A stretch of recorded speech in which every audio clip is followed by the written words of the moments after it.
Logo design. Creating a logo is a complicated business, and anyone who says otherwise is either very skilled or very ignorant. I'll tell you from the start, I don't do logos. Yes, oh, the shame, a web designer who doesn't do logos. Yes, that's the truth. I tried to create some early on in my career and they were terrible. So did my website designs. But see, the main difference between the two was a logo could bring me $200, while a design contest could easily get me double. Hell, I could even get 6 times as much for only one page. And actually, I did.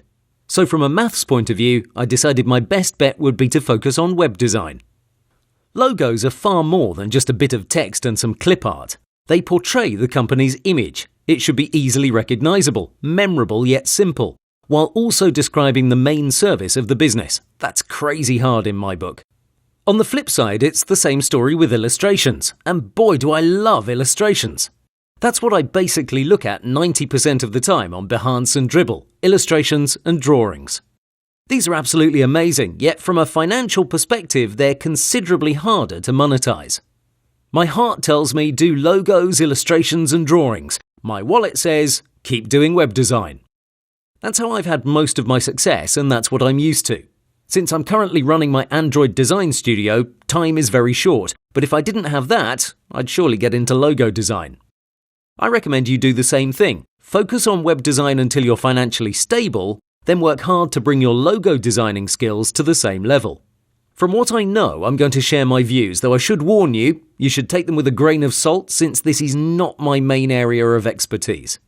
First off, never create a simple text logo. Unless the company is huge like Sony or Facebook, they aren't looking for something that simple.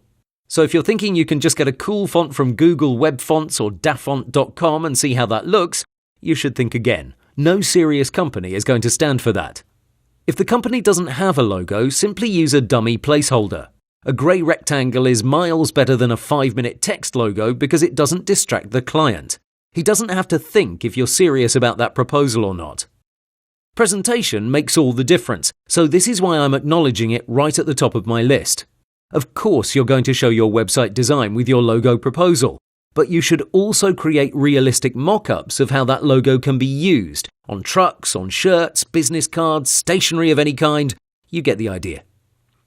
You can also showcase some variations like inverted color scheme or maybe a simple black and white version. That is, of course, if the design allows for such things. By doing so, you'll take out a major inconvenience for the client. He doesn't have to imagine anything. He can see how everything looks and decide in an instant if he likes the look or not.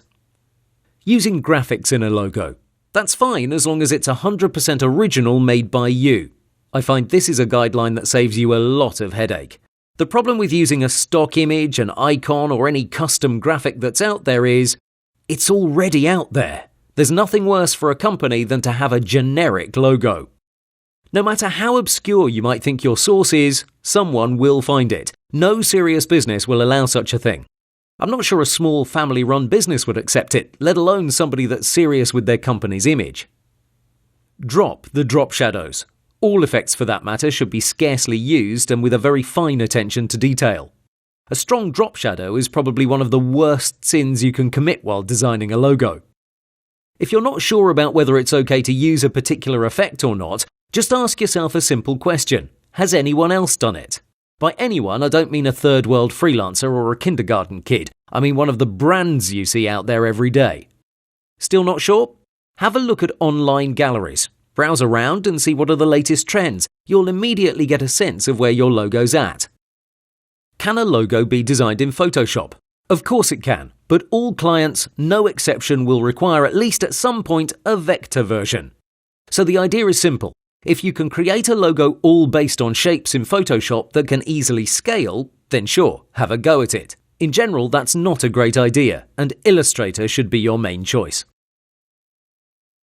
In the past, for small projects that didn't require a serious business logo, I created them in Photoshop at 1024 by 1024, hoping that by having it in a very large size, it would be enough.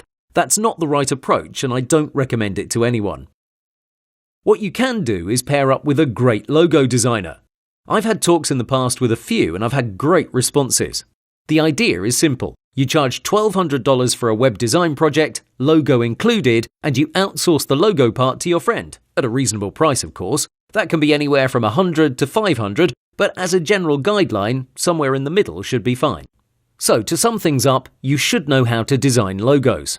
If you have no idea, but you aren't making any money from your designs, you should leave them to the side and focus 100% on web design. When you're okay financially, you should catch up skill-wise. In the meantime, you can talk to someone who specializes in logo design and partner up, thus relieving most of your stress. This keeps the projects going and it buys you time to study up. The freelancer in question has to be filled in about your partnership. Don't do anything shady. Don't act like you're the end client because that will end up badly. Good luck.